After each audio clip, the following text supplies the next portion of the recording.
Here's the seats and the boat. It needs to be cleaned. We just pulled it out of the water 2 weeks ago and haven't cleaned it yet. You can see the armrests do need some work, but the seats are in good shape themselves. There's storage under all the seats. The sink just goes down to a little hose. You put a thing of water underneath of it, like a 5-gallon jug. We never used it though.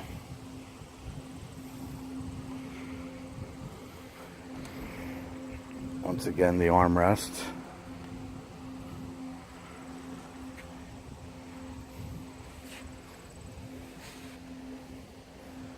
There's the console. It's got a new depth finder. All the lights work. The radio doesn't work. The switch for the headlights is actually in that little compartment right there. This folds up into a little changing room.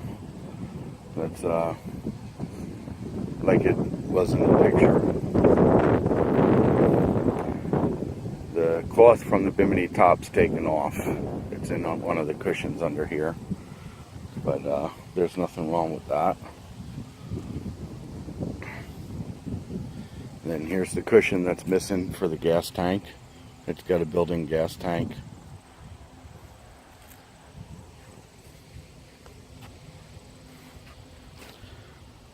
Rated down there, there's the tag for 12 people or 1,620 pounds.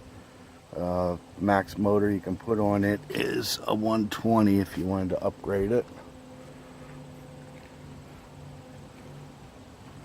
There's the little pieces for the ladder to slide into.